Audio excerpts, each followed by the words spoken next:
What's up, HyperFast Nation? On this episode of the HyperFast Wealth Show, I sat down with a real estate investor from St. Louis, Missouri. He's been doing it for nearly 2 decades, but he has lived almost 2 different real estate investing lives. He had a way he did it for the first decade and the way he's done it since. He has become a master of the BRRRR strategy, that is buy, rehab, rent, refinance, repeat, as well as a master of using leverage in all aspects of real estate investing. Welcome to the show, David Dodge.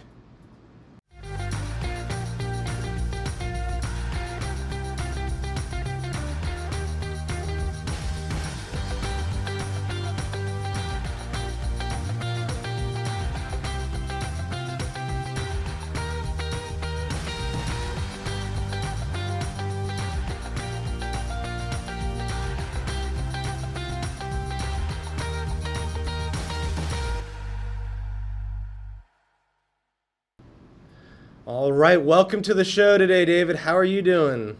Hey, Dan, I'm doing awesome, man. Thank you so much for having me. Yeah, I'm excited to have you on the HyperFast Wealth Show today, especially because you're a guy that can, a lot of times we bring people on and they own 100 doors, 200 doors, 1,000, they're doing syndicates, and people get intimidated. They're like, well, I don't have any money, right? Well, you've proven and helped others that, do the same, that you can go out with little or no money, get started, and even scale that, right? So why don't you give folks a little bit about your background and how you got started and where you are today. Hey, I would love to, Dan. Thank you, man. And you're absolutely right. There's lots of people out there that, have multiple hundreds, multiple thousands of doors even, right? And you can't compare yourself to these other individuals. What you need to do is just focus on, what is going to make sense for you. And for me, it was the BRRRR Method. So a little bit of background. I've been investing in real estate for about 17, 18 years at this point. First 10 years, Dan, was super passive. I had jobs and was, basically had a couple different startup businesses with friends and did a bunch of random things for the first, 10 years of my real estate investing career, basically all through my 20s. However, each year I was buying one rental a year. And I was basically going and finding a $150,000 property, give or take, getting an 80% loan on it, using an agent, buying it off the MLS, and then having to come up with 20%, either borrowed or savings to acquire that. And I did that for 10 years and I acquired 12 houses, right? Not terrible. But about 7-8 years ago, I went full time and I realized that you could market to motivated sellers. And then from there, you could get great opportunities to wholesale and done, several hundred wholesales. I think my partner and I have done close to 700 wholesales at this point.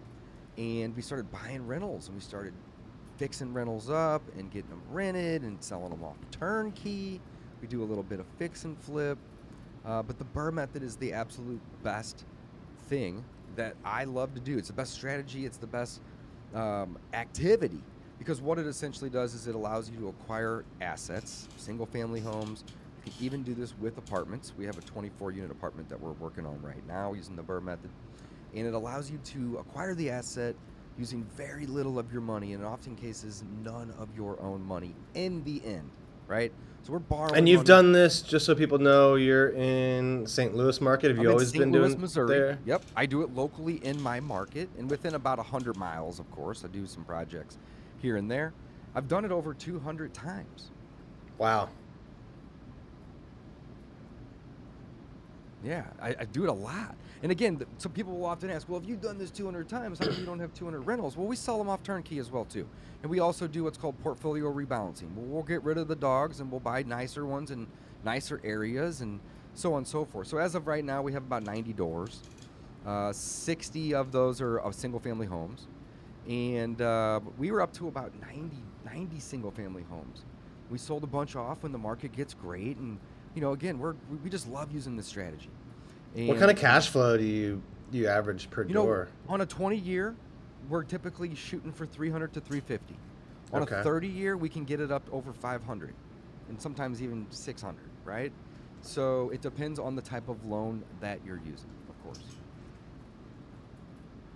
But Dan, here's the thing. The best thing about this is you can use leverage in every aspect of the process, right? So let's just talk simple, single family home. Doesn't have to be anything crazy, right? So, we can go out and we can find a home that we can buy at a discounted rate, either direct from a seller or from a wholesaler, or from one of our own marketing efforts, of course. And let's say we can get this at a discounted rate and we can get it for, 80,000, and then we can maybe put 20 into it and make it look really good for a rental and an appraisal. Like, for the tenant to get high rent, but also get a good appraisal on that property. Well, if that property appraises for 130 or 140,000 and the bank's going to lend 80%, I'm going to be able to pay back that private or hard money lender that I borrow in the first place to buy it and fix it up. So we're borrowing 100% of the money to buy and fix the deals, right? That's the buy and that's the rehab part of it. And do you have to get it at a really good price to be able to do that? Or yes, because it sounded like at first you were almost like a tale of two different kind of lives. You had this real estate career where at first you were doing it as a side hustle, working jobs, saving money, and I was leaving lots in. Yeah, and you were buying it. I heard you say on the MLS or off the MLS, and then you kind of had this second phase of the career where it sounded like you got away from buying them maybe on the MLS, or maybe you did that. So still do it, but less, that's right? The beautiful thing. So in the beginning, I was paying 100% of retail, right? I was paying, what all the comps were showing the properties were worth, and that's what it basically appraised for, right? And what I learned when I went full time is that you don't have to pay full retail, right? Yeah, you can find deals on the MLS. It's just going to be much harder, right? Like, my partner and I last year bought 162 properties, and we maybe got 3 or 4 off the MLS, right? So the majority of the properties that we're buying are going to be direct to the seller or direct to other wholesaler, right? There's not typically going to be an agent involved. Now, sometimes there is, and it's not on market, but typically it's going to be direct to seller. So yes, we're looking for discounted properties, and we're looking for properties that need work. This strategy can work, but it's more difficult when you're not doing rehab. Like, you can skip that process completely, but there's 2 ways to do a successful BRRRR and leave 0 money in it, right? And if you used both of these ways simultaneously, it gets pretty easy. If you're just relying on one or the other, it's not going to be as easy. So the 2 simple ways, Dan, one is buy it at a discount, and then number 2 is fix it up to increase the value, right? It's very simple. So if you're already buying at a 20% discount, boom, you're there. You nailed it. If you get even better, then even better, right? And then when you rehab a property, let's say we put 20,000 in. That's essentially about the average amount of rehab that we're putting in or looking for. Well, we're essentially hoping or predicting, let's say, it's a better word, predicting that we're going to increase the value of that property by at least 30,000. So for every $1 or $2 we spend, we're going to have another $1 worth of equity. So the combination of buying something at 80% or less and putting in 20 grand to increase the value by 30, what we are doing is we are building in a lot of equity. Then what we do is we go to the bank, and we're not asking for a loan. Okay, so here's the thing. When you go to a bank and you want to get a loan, they will lend you 80% or 70 or 75%, depending on the area and you and all of your things, right? But they're still going to require you to put down 20 or 30%. But whenever you go to the bank and you say, hey, I'm not asking you to create new risk, I'm asking you to transfer risk, aka I need to refinance this existing loan. Well, all the underwriting gets quicker and easier and simpler, and they will say, okay, great, we will lend 70 or 80% of what it appraises for. We're going to send our third-party appraiser out, and we'll let you know when we get that appraisal back. Well, now, if that property appraises, at, let's say, 130, and I'm all into it at 100 or, 105 or whatever it is, but I'm below 80%, they will transfer that risk. They will pay off my private lenders, and I'm not required to have $20,000 or $30,000 left in the deal like Dave did for the first 10 years of his investing career. Skip that process. You don't need 300 grand to go buy 10 assets, right? You can use this strategy to use other people's money. So by creating that initial debt, by borrowing from a private or hard money lender to buy it and fix it up, is very key. Because then when I go to the bank later, I'm not asking for a new loan. I'm asking for a refinance of an existing loan. So they're piggybacking off of that private lender or hard money lender's due diligence, which is, if that's your Aunt Sue, that might have been one email, right? What percentage of the acquisition and rehab costs will the private lenders usually give you? Are they funding all of it, or do you have to put some money in? Yeah, so I mean, here's the thing. We work with multiple private lenders, multiple hard money lenders. And, you know, that business is all about relationships. It's all about experience. You know, like, you're going to get better terms over time. So a lot of our private lenders is anywhere from 10 to 12%. And then if we need to use a hard money lender for a bigger deal, like maybe we're doing something that we, you know, need to borrow 800 grand or, you know, over $1 million, we'll just go to a hard money lender because it'll be easier. They have more capital. And then we're typically paying, you know, 13 to 15%. But that's okay, because we're not borrowing money for 5 years at that rate. We're borrowing it for 5 weeks or 5 months. So, you know, it's really not a big deal. I have no problem. Here's what I always tell all my students, Dan. I have no problem paying 15% interest for 3 months. Right. That ends up being $5 grand and I can make 30, right? Like, who cares? But a lot of people, they get hung up. I'm not paying that crazy rate, and they're leaving 30 grand on the table. You know? So I love the BRRRR method because it creates assets, which are money-making, you know, items. They put money in your pocket every month.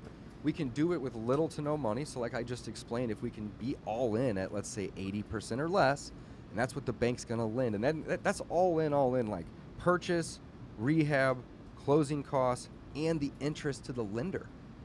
Like, if you buy a great deal and you fix it up, you can be all in at 70 or 75% very often, and the bank will lend 80. So there's oftentimes too, Dan, where we'll walk with a couple grand. Now again, you got to get really good deals, and you got to know your numbers, of course. But how cool is that? Well, how are you getting good deals in today's market? Because sellers right now, they know the market's hot. They know there's little inventory, and they know they can just put it on the MLS and get like 100 buyers to show up.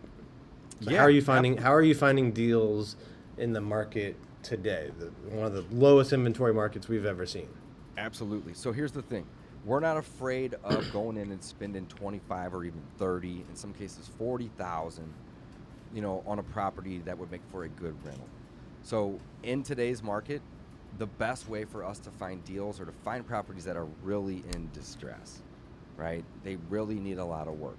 Can they list those properties? Yes, but oftentimes we're buying properties from people that don't want their photos of that property online, or, you know, it's just not worth all the hassle of dealing with the agencies and the showings, where we can just really make it easy, right?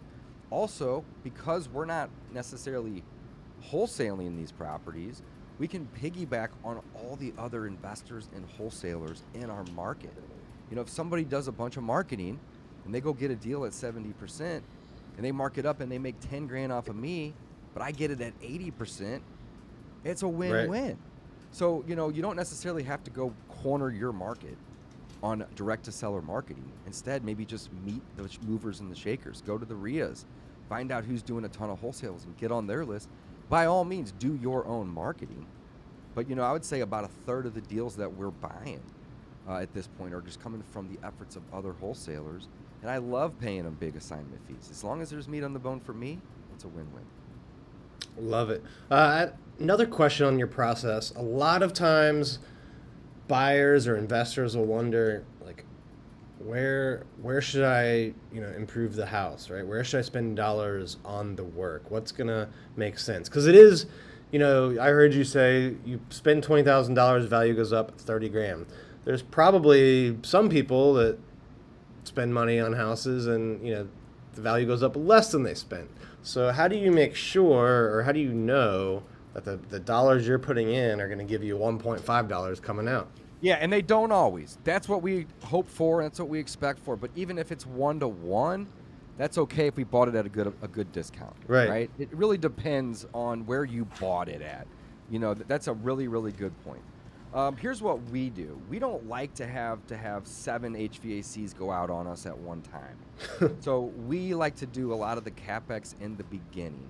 And there's another advantage here too. You know, if I can borrow all of that in the beginning and refinance it out, it's paid for. Whereas if I don't, and I cut some corners and I skimp on it, and then I get a bank loan, and then I have an HVAC go out, I have to now come out of pocket to cover that, or use cash flow from existing assets, right? So personally, I like to do as much of the property as I can, but I also don't want to go in and spend 50 grand on a rental per se. That's just a lot of work whenever you can find them that, you know, need a little less.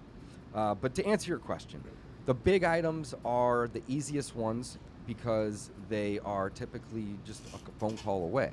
So what do I mean by that? Well, like roof, windows, HVAC, and flooring, those things go a very, very long way, right? So we're typically looking at those items first. And if it needs all 4 of those items, roof, windows, HVAC, and flooring, then we'll make 4 phone calls to our general contractors and have those items done. From there, we'll then determine what the property is, and that's going to be unique to each property in terms of, does it need a new kitchen? Does it need a new bath? Does it need new light fixtures? Does it need landscaping?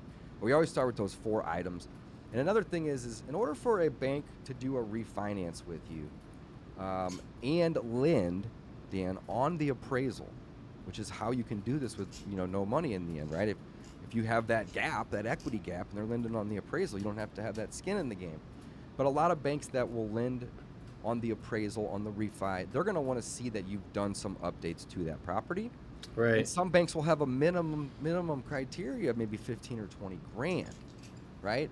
So also when you go in and you do roof, windows, HVAC, and floor, you can easily spend 12, 15,000, sometimes 20 on just those items. So you've met the threshold. And then let's say it doesn't need a kitchen and a bath or anything extra crazy. Well, now we have a great rental with all of the CapEx done for hopefully the next 7 to 10 years. And we'll just have to cover the cost of turns and then standard maintenance. So that's kind of how we do it for the most part. No, I love it. We've talked a lot about leverage in terms of leveraging other people's money, you know, the private lenders, hard money lenders, then the traditional banks. What about, because I heard you mention this earlier, what about leveraging the other areas? How do you leverage finding the deal, and how do you leverage managing? Okay, so excellent question, Dan.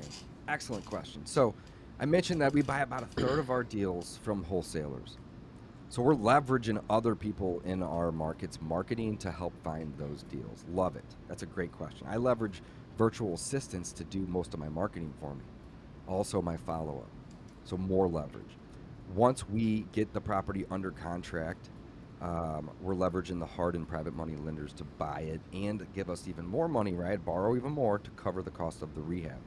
Then when it comes to the rehab, I don't swing a hammer. I did for about 6 or 7 months in the beginning and realized this is not what I want to do. So I leverage general contractors. You look like a strong guy. You look like you could do it. I like to spend my time at the park or on the mountain snowboarding or at the beach or whatever, right? So I leverage general contractors and tradesmen to do the rehabs. And then I have a property manager, 3 of them in fact, that help me leverage the inspections as well as the leasing and the rent collection and the turns and the evictions and the whatever else is needed with the tenants, right? I don't talk to tenants. And then we leverage the banks and the credit unions on the back to do the refinances. And the one we just did today, we left 6 grand in. So not all of them are zero out of pocket. I want to be very clear about that, right? But look at what I did in the first 10 years, where I was leaving 30 grand to buy a rental on the table. I was basically bringing it to the table. And, you know, at this point, we're averaging about maybe $1,000, $1,200 out of pocket in the end. Sometimes we'll walk with 5 grand or 10 grand, right? But on average, you know, we'll leave about $1,000 in a cash flowing asset. But if that asset's bringing in $300 to $500 a month, you got your money back in just a couple months. Somebody else is paying. What made you have this realization to where you're like, crap, I've been for a decade buying, you know, working my butt off, buying, you know, with my own money. what made you quit your job and decide to go, figure out how to buy these with very little money in the deals on average? So, that's a great question. I think it's a there's two answers. One is I didn't like the fact that it's very difficult to earn a good wage doing something that you enjoy doing. Typically, you're going to have to go get a job and you're going to be following somebody else's goal and mission, right? And number two, I learned this at a young age, that you're only taxed on income, not on wealth creation. So if your goal is to take your income from 100 grand to 300 grand, that's great, but you just gave Uncle Sam a 50% raise. But if I can go out and I can create 300 grand or 400 grand or 500 grand worth of wealth and equity, I don't pay a dollar in taxes on that wealth that I've just created. Also, I can borrow against that money. So whenever I do a refinance on a property and I put 20 or 30 grand in my pocket, that's not income, that's debt. So I realized that the tax law is written by rich people to protect rich people, and you don't have to be rich to play the game, but you got to understand the game if you want to be rich. It's a little backwards. So Dan, I mean, honestly, I just thought, I think it would be way easier to try to create 300 to 500 grand a year worth of wealth than 300 to 500 grand a year worth of income. And that's what do you do when you get those big refis and get cash in the pocket? Are you just putting it back into other real estate, or? Yeah, sometimes a little bit of it'll end up in my pocket, and then other times we'll find another deal to put it into. Or here's the thing, we're not perfect. Sometimes we will overestimate the ARV, and sometimes we will underestimate the cost of repairs. It happens to everyone, right? Right. Sometimes we'll have to, especially now, sometimes we'll have to catch up on a project. If you get a bid this month, it's not really good in 2 or 3 months from the contractor. Isn't that wild how it's going up like every month right now? It's really crazy. But yeah, sometimes we'll have to put it back in. Other times we'll fund some more direct marketing. Other times we will test new marketing. So we love doing all different types of stuff. We wholesale a ton. We love buying rentals and using the BRRRR method. Essentially, at this point, we have created about 20 grand a month worth of passive income, my partner Mike and I, and we're only growing. We're both in our late 30s, and we enjoy the business. He stays home 2 days a week, and so do I. So I mean, we definitely have created the financial freedom, and at this point, we're working on doubling it so we can truly have time freedom. The goal for most people is financial freedom, but once you get the financial freedom, Dan, you'll realize that, the most important thing in life is the ability to control your time. Yeah. Not having a big number in this. You need both. This digital account online, right? Right. Like the money matters to be able to have it, but time is the goal, and that's what we're doing. We're focusing on creating. I mean, we want to have $100,000 a month in passive income, and the rentals alone bring in 20, and we, have another couple different ways of bringing passive income in that generate another 15 to 20. So, I mean, we're almost halfway to the goal. So, yeah, man, BRRRR is the best strategy by far, in my opinion. Then. No, I love it. I love that you can start with, not that much money. I've done BRRRR. I've done flips. I do some bigger development deals, and it seems like the videos of some of my investment properties that do really well, like on TikTok, you get a lot of these, and Instagram Reels, a lot of people complaining, like, oh, well, it's easy to make money if you have money, or you need a lot of money to, to go out and do a big deal. And the truth is, you really don't. There's so many different ways to leverage, like you said, other people's money, and I think people just need to learn about it. So it's cool that you're now teaching people how to do this, correct? Yeah, it's fun. I enjoy it. I mean, again, the goal is to create financial freedom and time freedom. And real estate's just the vehicle that will help us get there. Some people will choose other things like stocks or crypto or day trading or gambling, whatever it might be. I like real estate because it's such a fixed asset. It's such a physical thing. I can go and see it and touch it. And people need a place to live. That's not going to change. Weather, insects, bugs, animals are going to get you if you don't have Right. walls around you. So to me, You it's can't just very live in an intuitive. NFT. Yeah, yeah. And I'm not saying nothing negative about these other things, but to me, it's just something that's not going to change. Now, here's another cool thing. Inflation is never a fun thing. But if inflation continues, the debt that we take on today gets easier and easier to pay over time because that debt is fixed. It's not adjusting with inflation. So if over a 10-year period the cost of a soda goes from $1 to 2, my loan's still 127,000. Mm. So it gets easier to pay over time, right? And then of course, passive income.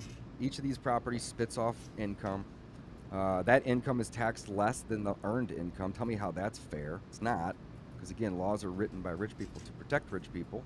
So if you can make your money passively versus by earning it and by trading time for it, you'll pay less in taxes on it. The assets themselves are depreciatable, which for the layman's term, it just means that you can actually create a phantom expense every year for owning it. So you can offset your income, paying less taxes, by using this depreciation. It's just a law that was created to incentivize any landlord in the US of A to provide housing to his fellow American. And they know that by doing so that they're going to tear that property up a little bit, so they want to incentivize you. Well, when you have one property, it may not seem like a lot, but when you have 70 or 80 or 100 of them, or even 20, even 10, right? It doesn't have to be crazy, but that $2,000 or $3,000 phantom expense of depreciation starts to add up, right? And then last but not least, but I already mentioned it, my personal favorite is you don't pay taxes on wealth when you create wealth. You only pay taxes on income. So that's really the goal. It's to increase the amount of wealth that I have, not my income. Income comes with it, right? But if you focus on creating wealth and you're not paying taxes on it, and you can borrow against it and create more wealth, I mean, it's a snowball effect. I Pretty wild. love it, David. Love your story too, and kind of how you had almost like two lives in real estate, and and just the difference and how much faster you were able to accelerate when you started adding in the magic of leverage. Before we wrap up, I always like to end with a HyperFast round. Are you ready for some Yeah. rapid fire questions here? Let's go. All right. What's your biggest piece of advice to a new real estate investor? Don't keep your business a secret. What's the biggest mistake you see experienced real estate investors making? Overestimating the ARV and underestimating their repairs. If you had to start over and all you could bring with you was your knowledge and your experience, you couldn't bring your connections or your wealth or any of that, what would you do? I would make a post on Facebook saying I buy houses for cash because now I own it. I'm not just thinking about this anymore. I own it. And then I would find the local RIA meetings and get to every one of them. Love it. What's one thing you invest in outside of real estate, if any? I do a little gambling with crypto, and I don't even like to use the word invest with it because who knows? But it's just more of a hobby. I mean, it's definitely not like anything I use to try to make money with per se to live on. It's just kind of a fun thing, but yeah, mostly real estate just because of all the benefits. All right, last one. Where do you see yourself 10 years from now? Probably somewhere between 500 and 1,000 doors with about $250,000 a month in income. All right, love it. Well, thank you so much for being on the show today, David. I know you've got a couple different ways to mentor and teach people. If people are interested in that or they just want to connect with you, how do they do it? Absolutely, Dan. Thanks again for having me on the show, man. It's been an absolute pleasure. I'm so passionate about this. Hit me up on Instagram, David Allen Dodge, ALANDODGE. So David Allen Dodge. Or if you guys want more interested about the BRRRR Method and the coaching program, we have an amazing community. And you can go over to wholesalinginc.com/rentals and learn all about it. Dan, thank you so much for having me. Oh, thank you, David. I love your story. Love the techniques and the strategies that you were able to teach our listeners today. To all of the viewers and listeners out there, thank you for tuning in. Please leave us feedback on the show. Share it with people that you think could benefit, and we'll see you next time. agent.com to learn about upcoming in-person and online events. And don't forget to share this show with someone that you think could benefit from hearing it, and make sure you subscribe on YouTube or anywhere that you can find podcasts. Thank you for tuning in to this episode of the HyperFast Show. Subscribe to us if you want to make sure you get the latest and greatest HyperFast shows. And remember, we love reviews. Reviews help us bring better and better guests and improve our shows. So give us the good, the bad, and the ugly. We hope you enjoyed the show, and we will see you next time.